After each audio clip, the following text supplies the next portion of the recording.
Welcome to the Lifestyle Builders Podcast, show 24.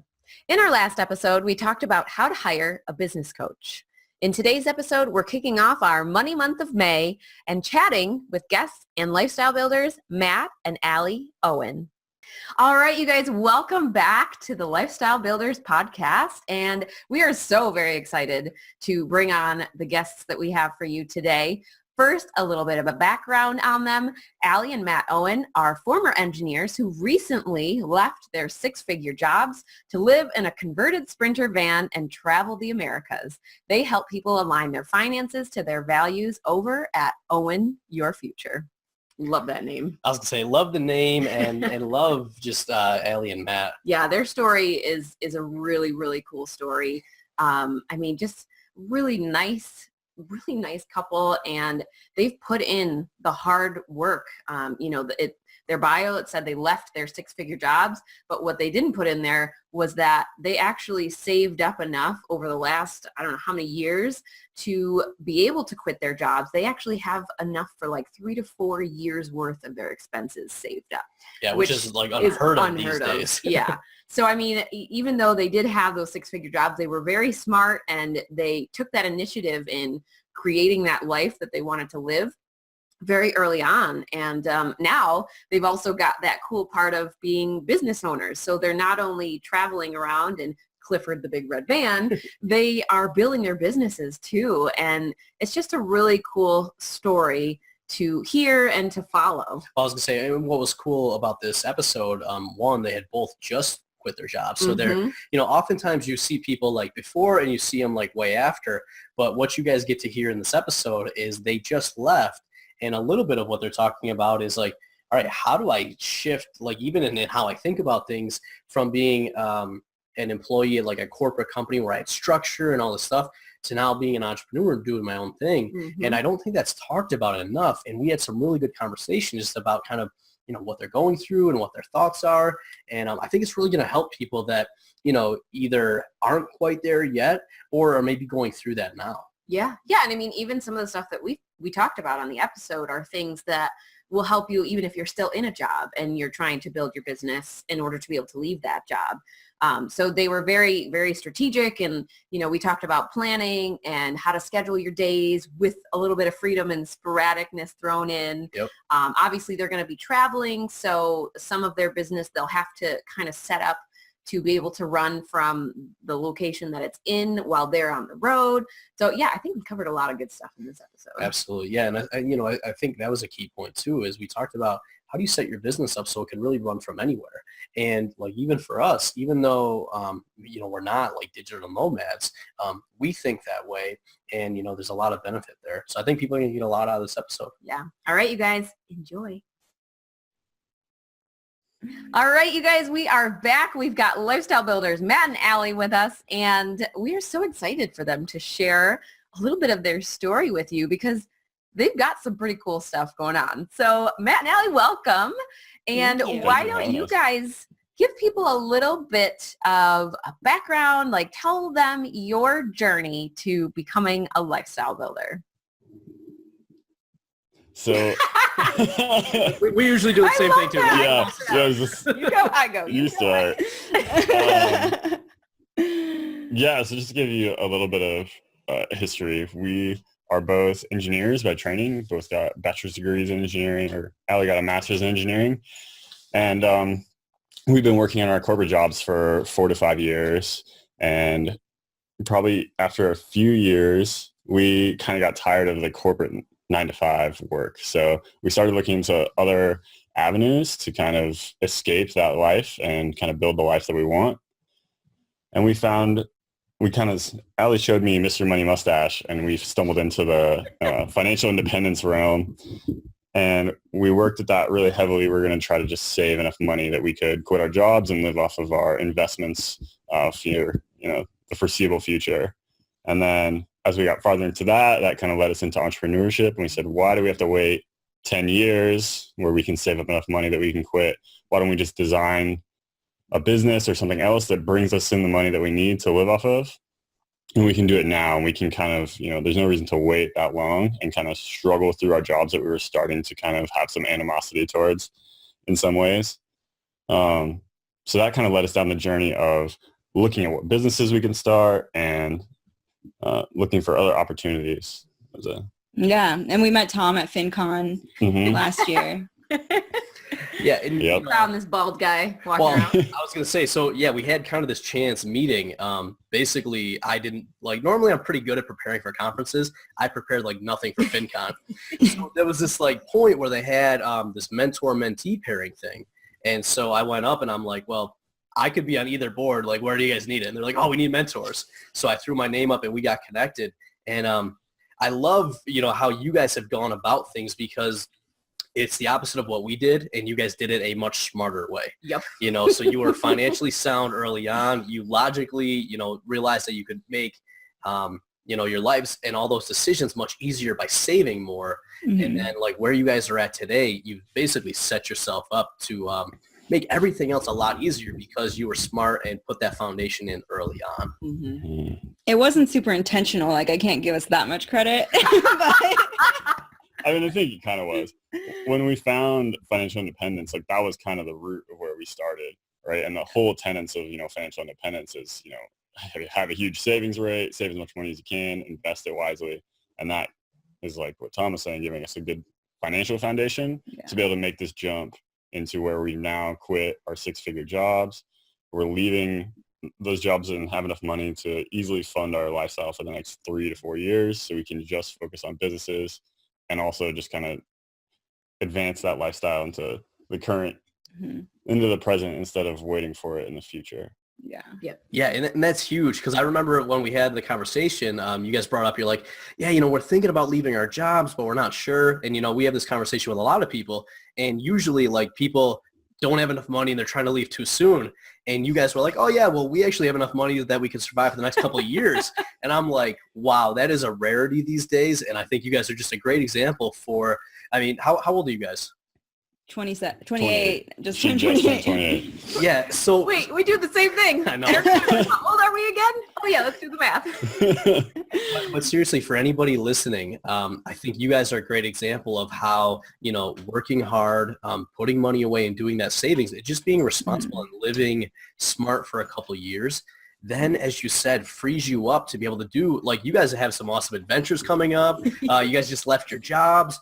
You've got multiple businesses that you're working on. So, I think it just goes to show, by doing a little bit of that and delaying a little bit of that satisfaction, you guys can actually now do a lot more of what you want. I feel like we have to share this part because it's the most awesome name ever. You guys are moving out of your house to live in, what's the name? Clifford, the big red van. Yeah. He's a converted Sprinter van. I love it. So you're converting a van and you're going to travel around and just kind of run your business. You're going to be like digital nomads a little bit. You're going to run your business in Clifford, the big red van, and just having the freedom to do that. How does that feel? It feels good. Definitely. Not to say it feels really scary also. Like, leaving our jobs was a mix of terror and excitement, like on both ends, very high. And so yeah, I think having the confidence in ourselves, in how much we actually spend every month, and in our savings and investments, like, really gave us the courage to be like, okay, worst case scenario, in 3 to 4 years, we go back and get regular jobs. Like, that's not that bad, and in your mind you go to like death and destruction, and like, you're not gonna, you're gonna starve, and so yeah, I think having a plan and the resources in place have given us a lot of confidence in ourselves to be able to take the leap. Yeah, and I think you guys are in a very unique situation because you've given your businesses the runway to grow in your own time, instead of trying to like rush things and trying to like, oh, we got to make money. We got to be able to do this because we want to leave our jobs.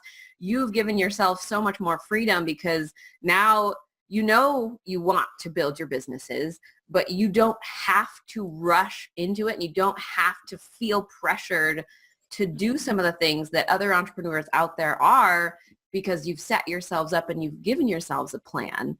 And it's a really, really cool spot to be in. And yeah, it's really impressive. So bravo to you both, because Thank you. Thank you. like we said, there's not a lot of people out there who have that opportunity, like, oh, we've saved enough and we can just quit because we know we have enough money for the next 3 to 4 years that we can live off of while we build our businesses. And, most of us, we want to build a business in like 6 months because we're like, oh my gosh, we want to do this so much, so fast. And it's just not possible. Now you've given yourselves time to grow the businesses, to figure things out, to make things work the way you want them. Mm-hmm. And it's pretty amazing. Absolutely. So with that, let's dive in. What can we help with? What questions do you guys have for us? So I think the biggest struggle right now is transitioning into full-time work or full-time entrepreneurship away from full-time work. And both of us, we've realized we're not very good at schedules. Like, I don't think we're good at structuring our time super well. We're kind of like fly by the seat of our pants in a lot of cases. And so I think we're very motivated and like good, very hardworking, but I think the structures and time, creating space in our schedule is going to be really helpful and instrumental. Mm-hmm. So any tips on how to go about doing that while also maintaining sanity and not being like a slave to your schedule, because that's something we can't. Yeah, it's going to be an interesting balance because we're moving from a very structured environment that we've been in forever through, school, college, right into work, working for several years. And now we're going to be in a situation where we're free to travel wherever we want. So we're going to be mobile and we're going to want to enjoy traveling around, but also maintaining the effort that's required in the businesses, of which we have several. So allocating that time appropriately as well. So it's going to be a learning curve, I'm sure, but sure. Any help there? I was going to say, let me ask one question quick. So when you guys, because you both were in the corporate environment, what things worked well and didn't work well while you were there? Steal my question. Wow. I was going to ask the same thing. I liked having accountability from another, like a manager or another coworker. That I really need that. And so one thing that we've implemented from y'all's tips is have accountability like sessions between us. And we're not good at doing that daily, but we at least do it weekly. Good, yeah, have a sit down on Sunday night and be like, what do we need to do this week? And write down a list, or Monday morning. And yeah, and I feel like things right now are a little bit in flux. We're still in the process of converting the van. We're in the process of selling all our stuff and moving out of our house. So things are not very routine. And I think when we can fall into a routine, it'll be easier to kind of do the daily check-ins. What do we need to do today? And tackling those kind of one at a time. But I would agree with Allie. It's kind of the external accountability that kind of kept me on target when I was at my job. Yeah. And now that's really only going to come from her probably. So. And you guys. Yeah, you guys. And us. We will definitely help you out with that. So one of the things that is always helpful for me is to kind of look at what you can't, obviously you don't know because you're not in it yet, but look at sort of what your life is going to look at with when you're driving around in Clifford the Big Red Van and you kind of have like mapped out where you're driving and what you're going to be doing. You would sort of do the same thing with your schedules. So if you know ahead of time, we're going to be driving for 3 days and then we're going to land here. We're going to hang out in this cool place for a little bit. Like if you can schedule out your actual travel, your stay, where you're going to be, it's going to be easier for you guys to schedule your work around that. Mm-hmm. So if you know you're driving for however many hours, obviously one of you is going to be driving. The other one could be sitting and doing work during that time. Or maybe you're brainstorming and you're doing a planning session while you're driving. Because it's easy to collaborate when you're both sitting and you're talking and chatting with each other, using that time to your advantage to say, okay, we're driving, it's Monday morning, let's do our planning session. Let's talk about our goals. Let's talk about what priority tasks we're going to work on this week. And then let's plan out our schedule so that we know around the times we're going to work on them. It doesn't have to be an exact science because obviously you guys want to live a little bit spontaneously. But if you can say like, all right, we know Monday we're going to be driving, so we're going to use that as a planning and collaboration day. Tuesday we're going to get there, so we'll spend some time just kind of relaxing and checking out the scenery. And then maybe Tuesday afternoon you jump in and get some work done. And Wednesday you're going to work. And you can kind of plan around your new lifestyle so that you're getting the things done that are the highest priority tasks and you're focusing on those. And then you're filling in some of your other time with some of the other tasks that, maybe they're not top priority for making your business run or making sales in your business, but they're things that you want to be doing, like brainstorming new ideas or new products or things like that. You can fill that in when it works for you around your new schedule. Yeah, I mean, you hit on a lot of the great points. And I think even I can tell from how you guys ask some of these questions that your mindset is really good. Because when a lot of people leave, they don't realize the importance of routines. And oftentimes they think they've still got to be in like a corporate schedule. You guys are actually doing a lot of what we talk about, which is integrating, your life and business. Like you guys are doing it more than probably we're even doing it. But what's cool about that, like we've kept a pretty traditional daily schedule because we have kids and that really helps us. But I think for you guys, you have a lot more flexibility about when you work, when you don't work, and when you enjoy, your travels and everything else. Mm-hmm. Yeah. I think the biggest thing, and ironically, we always use the analogy of GPS. So define where you want to go, define where you're at, and then map that out. So you guys are doing this a little bit They're doing it literally. Literally doing it. Then what you can do is, really tag on some of your business goals and then how you're going to get there along with that. So like, are you guys mapping out where you're going, like for the next couple months or anything like that? Very loosely. Very not, loosely. Yeah. Yeah. All right. So like, do you guys know how long you're going to be staying in places, or are you just going to kind of play it by ear? We're going to play it by ear. So far, playing it by ear. We only have a couple of stops that are kind of predefined with people that are visiting. And in between that, we're picking some cool places we want to go, and we'll stay there until we don't want to stay there anymore. That's awesome. So what I would do in that case is I would really look at just your routines, and I would really drive how much work you guys do and when you work based on your goals. So what's cool is that you guys do have more flexibility so that you don't have to, like when a lot of people leave their jobs, they got to jump right in and be like, all right, I got 6 months to make this business work. I got to go kind of all in. You guys can really plan out and say, all right, we really do want to enjoy, the next couple of months. So maybe we're not working as much and we're really enjoying it. But then beyond that, we're going to shift into that schedule. So I think a lot of it always drives back to what do you guys want to achieve in life and business? And then what's the time frame?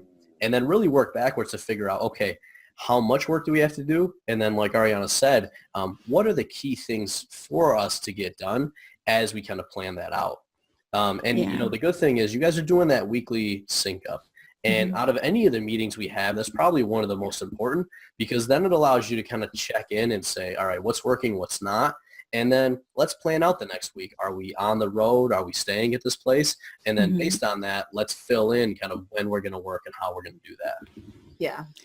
I like that, just doing it week by week and not having to have like a structured time every Monday I'm going to do this and it's gonna that's gonna depend where we are and what we're doing. So I like just doing it week by week.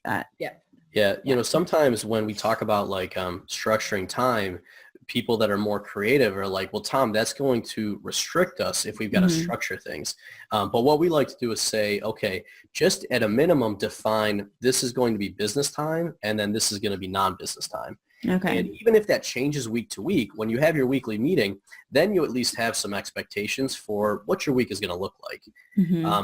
With that said, I'm also a fan of kind of going with the flow. So like there's some days where I wake up and I'm just like, not in the mood. Today's not a day. And I know I had planned this, but we're just going to shift stuff around and I'm maybe going to take a day off. So, planning is good, but then why we always do the daily like sync up and check in is then to say, all right, I know this was originally the plan, not feeling it today. Let's swap out and maybe do something else. Yeah. I can see that happening while we're on the road for sure. Well, and what I would say for you guys too is Nope, we're gonna obviously you've got your current businesses running. So something to be looking at are what are the tasks that you're doing week to week that are absolutely required to continue running your current businesses? And then what are some of the extra things that you throw in because you're like, oh, well, we could get this. I have extra time and we're doing this. So if you can start to kind of throw your tasks and the things that you need to do into different buckets, while you guys are traveling, you know at a minimum, you have to get this bucket of tasks done each week.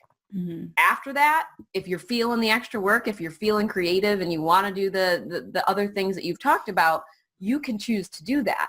If you're not and you want to just enjoy the scenery and enjoy the ride, you can, because you know you've got the time set aside somewhere in your week to do that bucket of tasks to maintain. And what that allows you to do too is kind of look at what goals you've set for your business and the timeline on those, as Tom was talking about. If you've set the goals and you decide, well, you know, we do really want to enjoy the first couple weeks or the first month that we're kind of traveling around and doing things, maybe you shift those just a slight bit so that you aren't worried about those just yet, and you're just going to worry about maintaining. If that's not the case and you're like, no, we want to do all these extra things, then you know you have to fit time in during your week to not just do the maintaining tasks, but to also do some of the growth tasks. Yeah, I think that's been hard for us during this transition right now, is feeling like we're not making a lot of progress on our businesses because we've just been focusing on converting the van. And it's kind of, I think Matt's the hardest on himself for sure, but I keep reminding him, like, I'll be like, they'll still be there, you know, when we're done, like at May 5th, when we're done with the van, the businesses will still be there. Like, we can just do these maintenance tasks, like you say, to just kind of keep it going and continue to make progress, even though sometimes it doesn't feel like you're making progress. I think that's the hard part. I was going to say, you guys have multiple businesses like we do. And one of the things we do that's really effective is we essentially pick one business that we're really going to focus on to drive growth. So like for us right now, our real estate investing business, it's kind of on like maintenance mode. We've got it systematized. We've got everything kind of working. So we're not spending a ton of time. Our wine and liquor store, it's still growing. But it's not as the staff fast as it could be because we're not focusing on that. Correct. So we're kind of in maintenance mode there too. Like, our staff is taking care of things. We still do our meetings with them. But like, our coaching business is really our main focus right now. So when you look at like our weeks, the majority of our time is spent moving this business forward. And then the other ones are kind of in maintenance. So what we find was that when we tried to move all three forward at once, none of them really felt like they were making a lot of progress. And that kind of, took us down. But when we say this is the one we're focusing on, and we can still move the other ones forward, then we felt like we made a lot more progress on that one business. And this could even change. So like this quarter, you guys might say, all right, we're going to take our Primal Noms business and really drive that, get the products in, get them in the store. And that's our major goal. Then once that's there, it's like, okay, maybe this, is okay for now. And we shift over to, our other business, and we really drive that thing forward. Yeah. That's a good advice. And I think Primal Moms is definitely our focus right now. But we've also been feeling like, we're not making progress in our financial coaching business. Like, what are, and it's just like too many things you're trying to move forward. Well, first off, Primal Noms is such an awesome name. It is an awesome name. I feel like naming things for the big red. I know. I know. That's all we got. We just got names. Yeah. Maybe we should do another business. Name business. Stuff. There you go.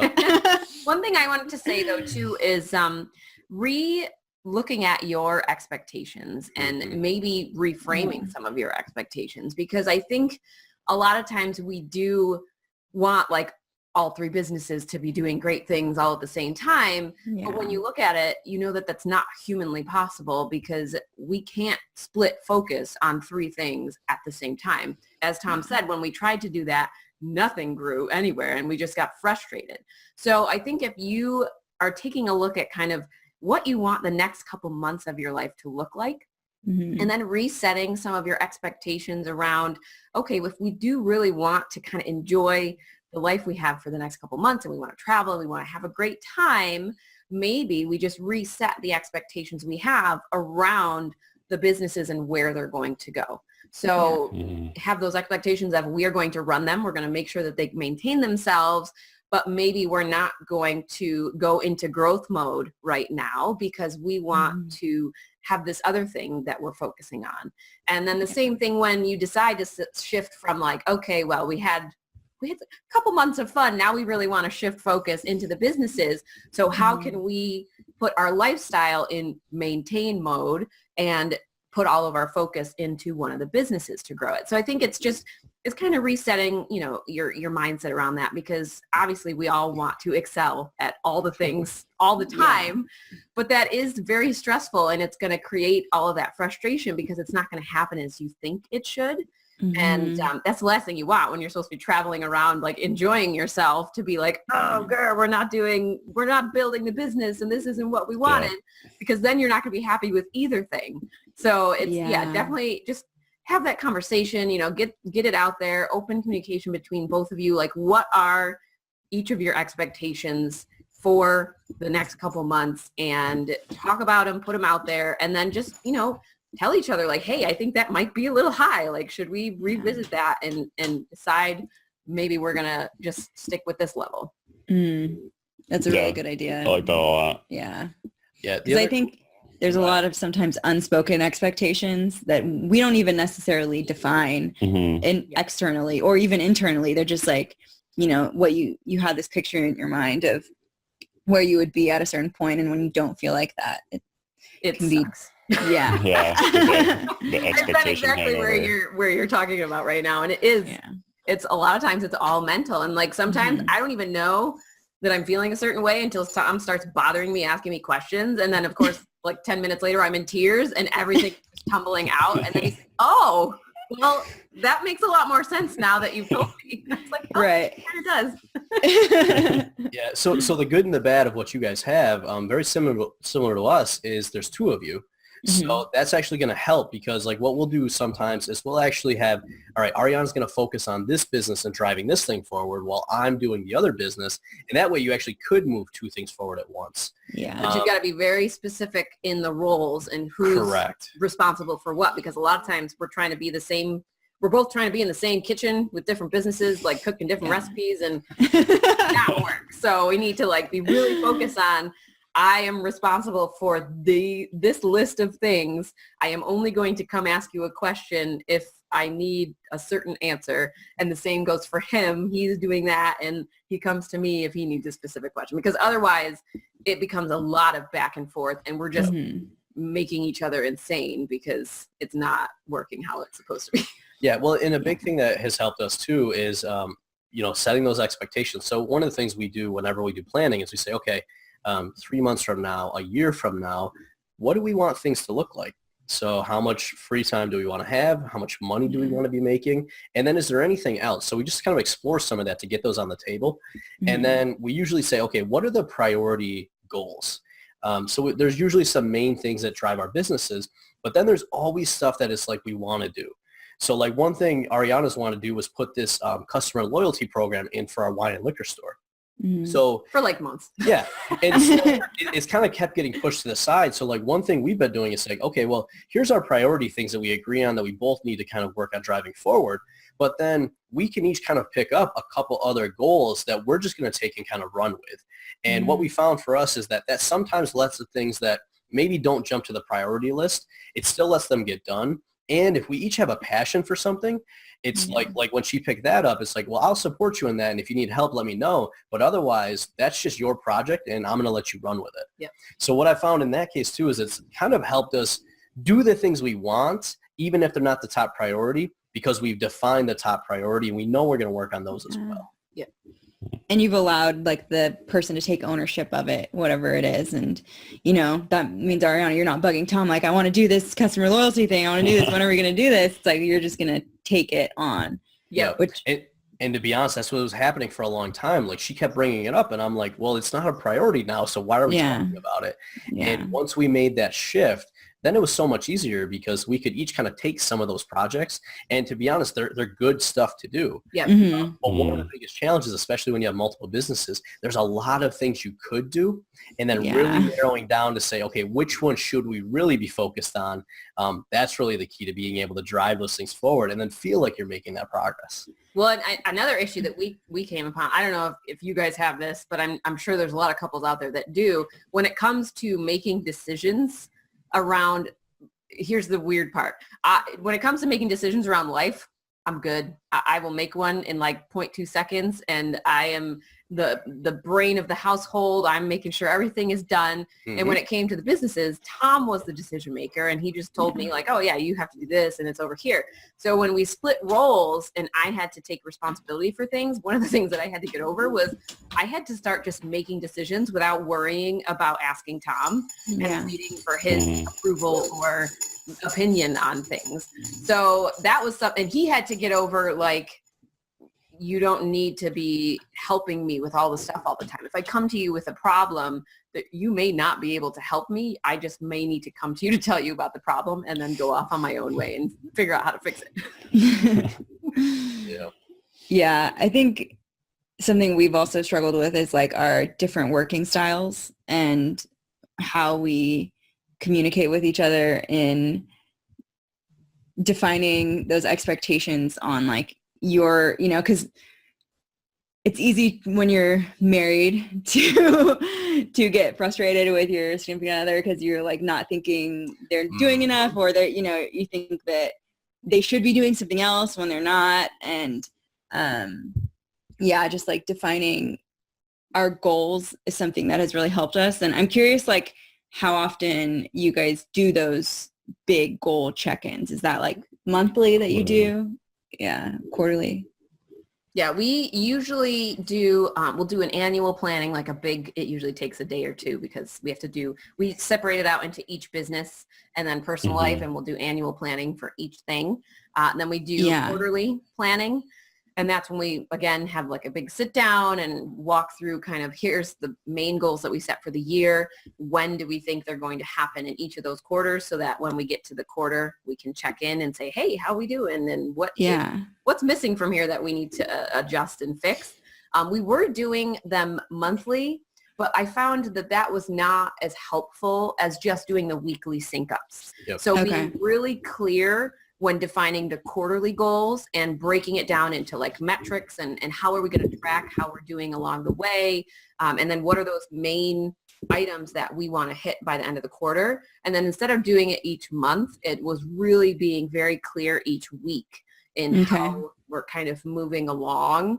And then, I mean, when you get to the week where it's like, oh, it's the end of the month, you can kind of like check in and say, all right, we've got 2 more months left in the quarter. Well, usually like the monthly thing will focus just on really the budgets. So how did we do with our budget, personal and business, last month? And then let's set them for the upcoming month. And then that's really all we do on the monthly basis. Yeah, we don't do as much planning around the goals and stuff at a monthly. Okay, that makes sense. But I mean, it depends on what works for you too. We just found because we had so many meetings and so many businesses, it was like a little bit of overkill.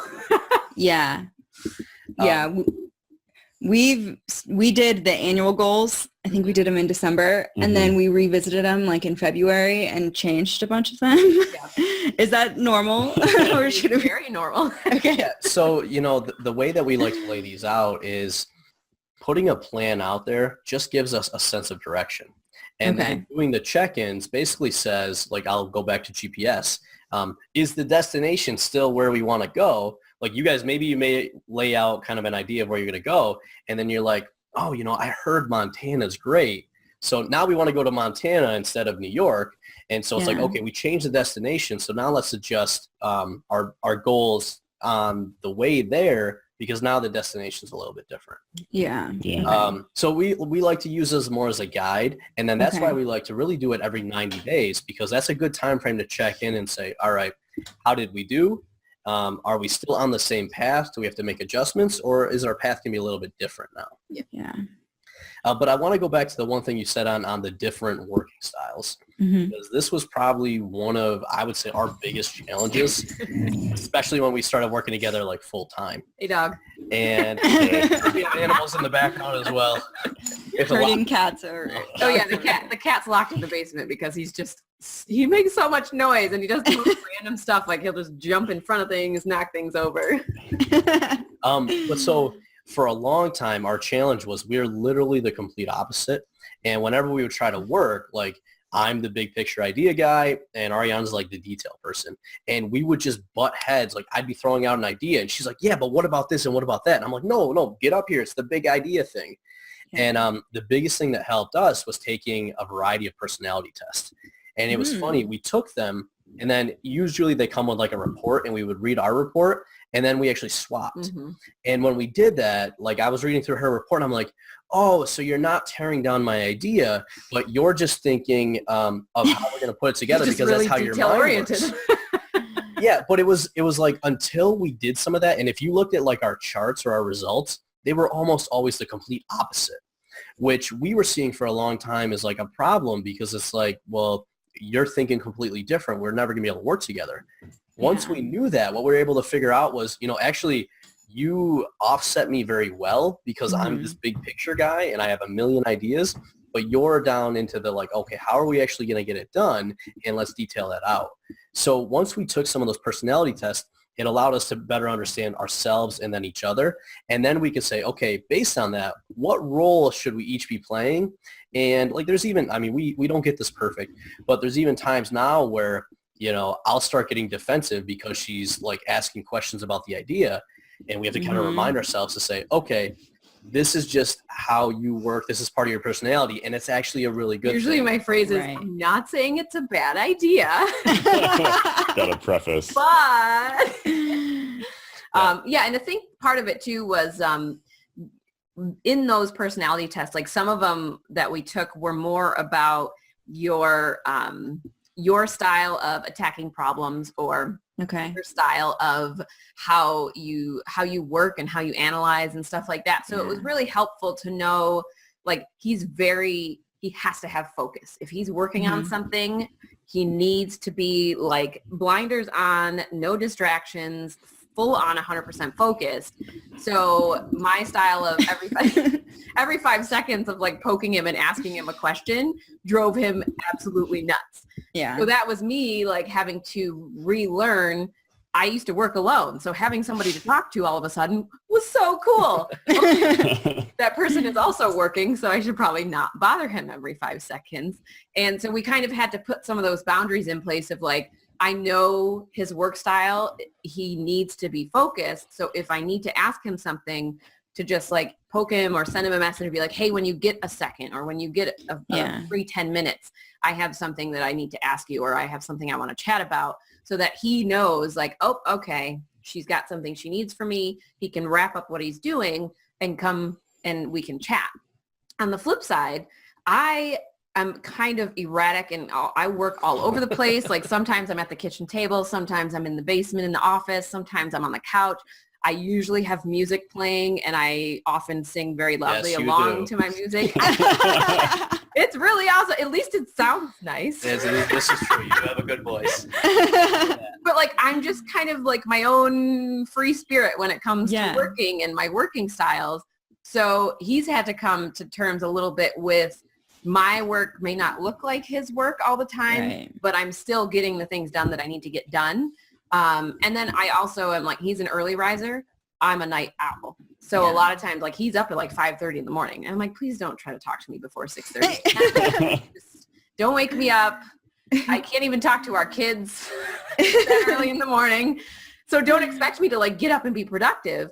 Right. But when you go to bed at 8 p.m. after the children, I'm here on the couch getting some other tasks done. And usually it's with the TV on because I need to have like that background noise and it's not serious work. So I'm just kind of sitting and doing some things that I wanted to get done. So we've learned that over the last, I don't know how long it's been, 6 months of him being home, that we kind of had to shift a little bit of our own expectations of how the other person works. And then just make sure that we're being respectful of them and not like, oh, hey, well, you were supposed to get this done and you didn't get it done. And it's like, well, I had a crappy day and I had a headache. So I didn't really do the work that I thought I was going to do. But it's like open, having that open communication, letting him know, like, I really just don't feel it today.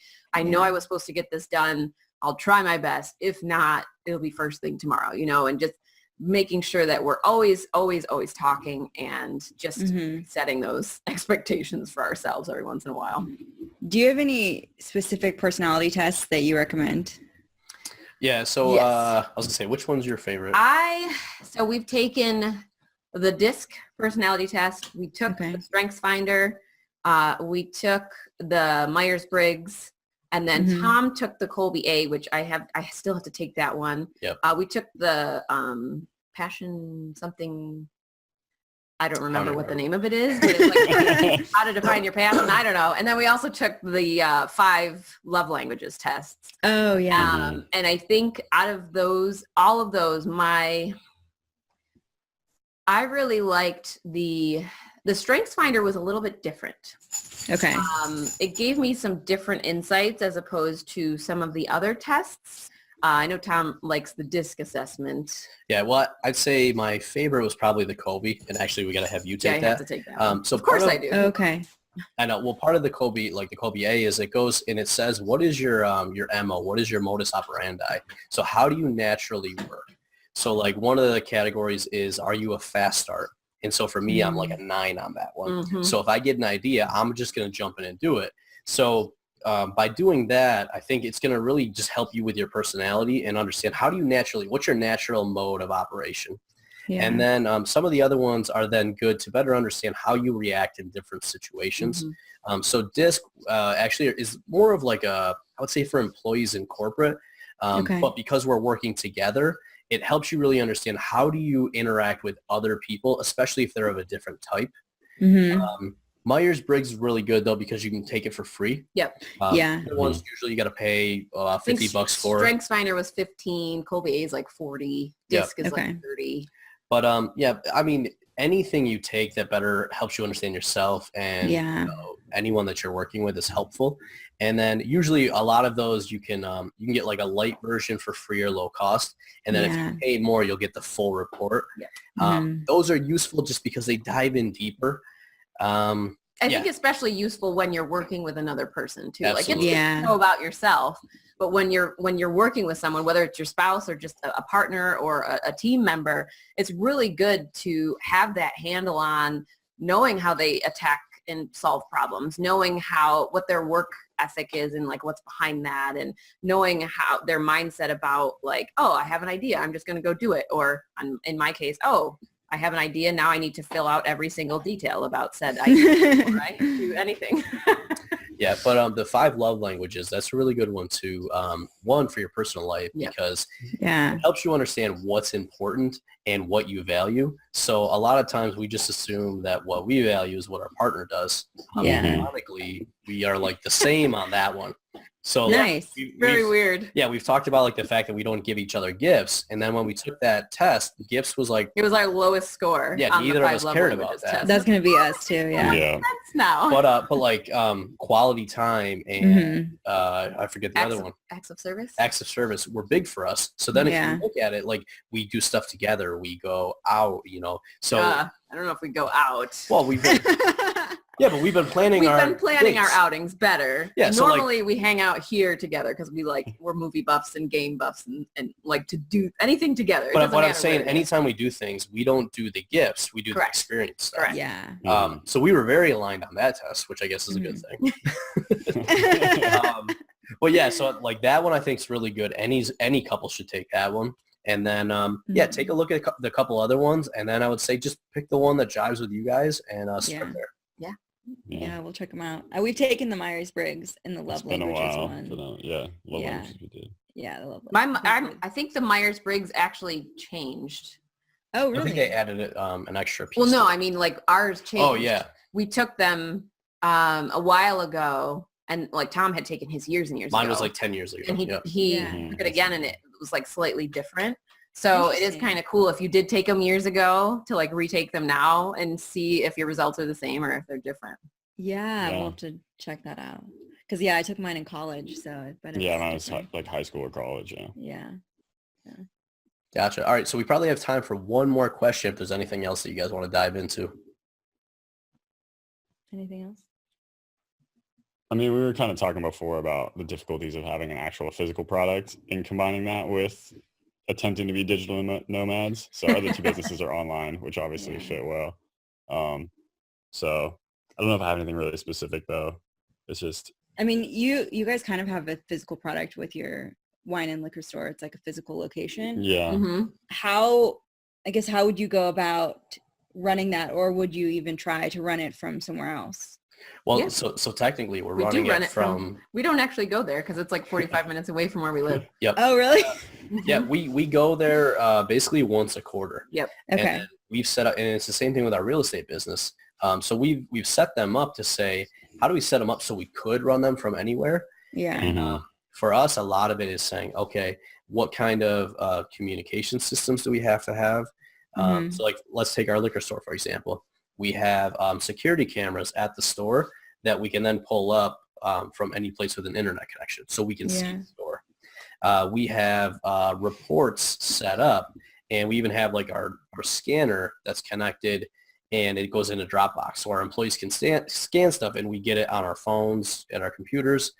So we basically just We said use Slack for our team. Slack for communication, Zoom and video calls like this as we need it. So we basically said, okay, what would have to be in place so that we could run this from anywhere?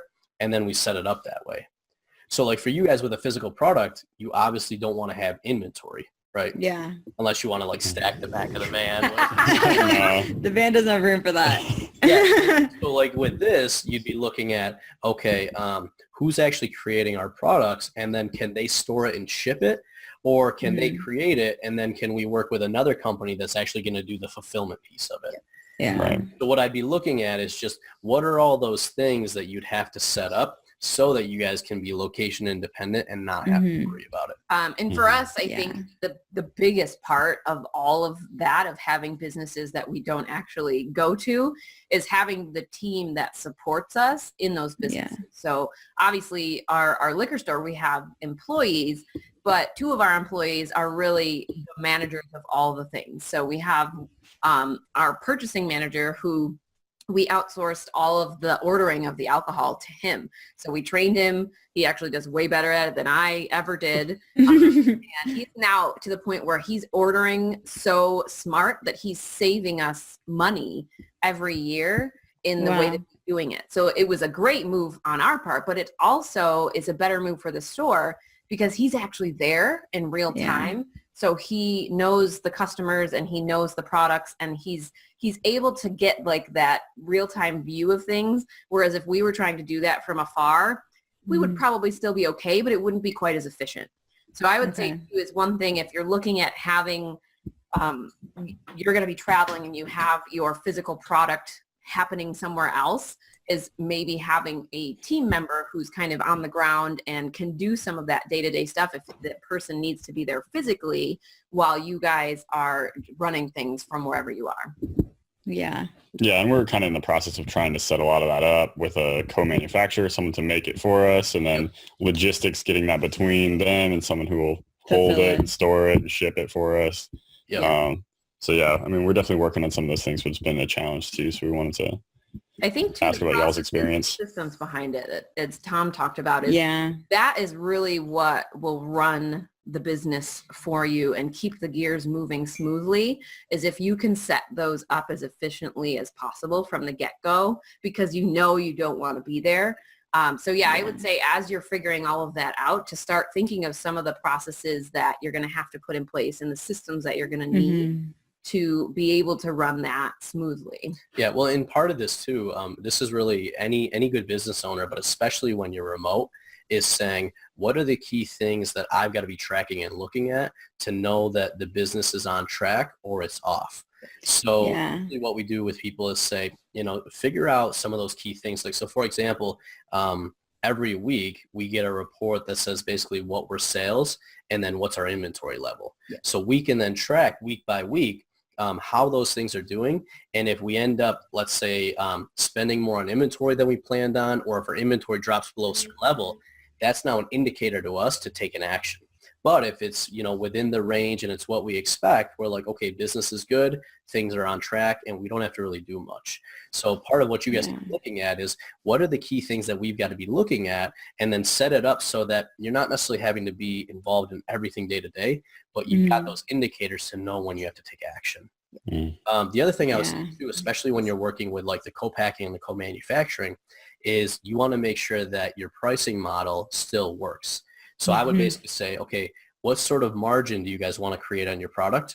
And then start working backwards. Okay, well, what's the cost of our, co-packing and our co-manufacturing? Yeah. What's the cost of everything else related to that?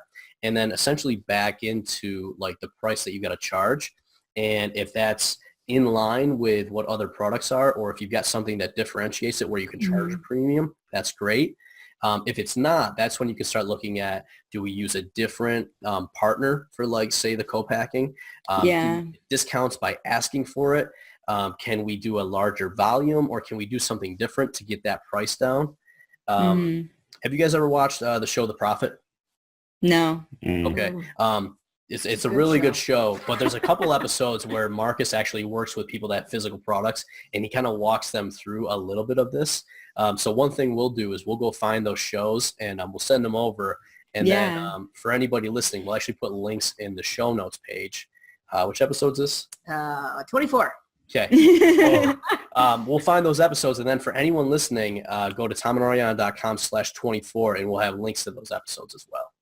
All right. Are you ready to ask your question? Let's do it. Here's the big question. So we've talked about a lot of stuff, had a lot of good information. Key question for you guys is, what's the one action that you're going to take? And actually, I'll challenge you guys. You'll each get one. What's the one action that each of you will take coming out of here to move your business forward? I think I want to look into the personality test and have us take one. Both of us. Yeah, the long-term gains of that could be significant just in how effectively we work together. So I like that. Yeah. I'll just mention what I'm currently working on, because we were just talking about it, is kind of getting all of those prices. I'm looking at, various different partners for our physical product, for our baked good company. And I'm really trying to get as many options as I can. And that way, evaluate what's the best way to move forward and make sure we can kind of hit the price point we're looking for. So we've been putting a lot of work into that. That's one of the things we're trying to keep up in the air while I'm working on the van and doing everything else too. So that's something I want to try to knock out here quickly, because we want to get that product out to people as soon as possible. I have a side question, if that's allowed. Yeah, that's allowed. On the first run, we're considering like just breaking even because of the low minimums that a lot of manufacturers require. Would you recommend against that, or? No, I think that's a good approach. Okay. To me, like, I always want to build a business so that we're making profit from day one. But early on, what's more important is the learning and making sure that everything's right. So sometimes if you do a large run early on, there might be a slight defect, or there might be something missing that you don't know about. Yeah. And then maybe you save money on the per unit item, but then you might have a garage full of things that you can't sell because they were missing that one thing. So yeah, I'm definitely a big fan of doing a lower run, getting it out, and then the big thing is going to be getting feedback from people. And that way, if I make any shifts between the first and second run, like, you'll be all set and you can make those. Okay.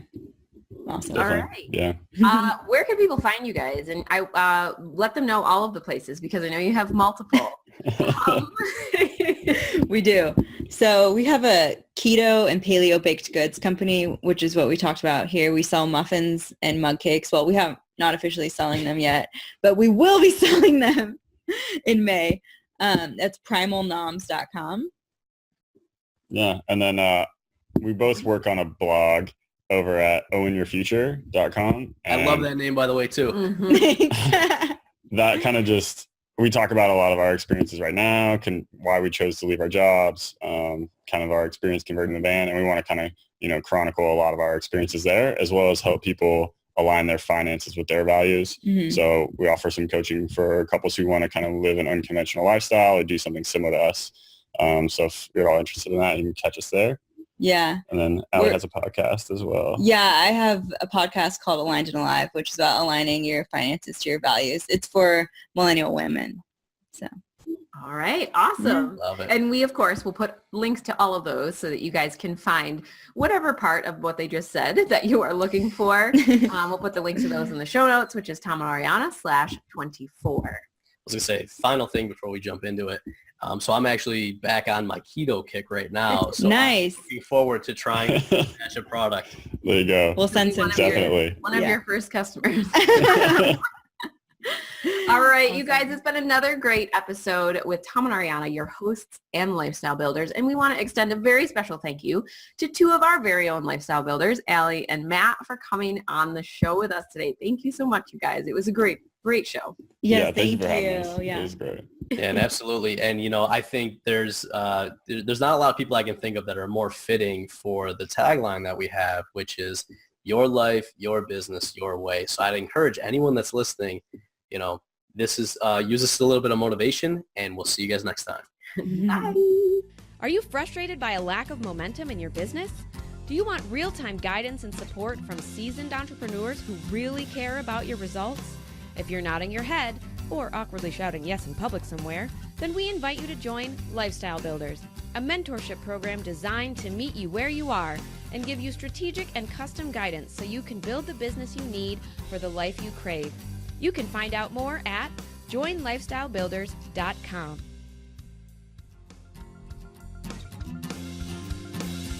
Your life, your business, your way. Join Family Entrepreneur Life. Join Family Entrepreneur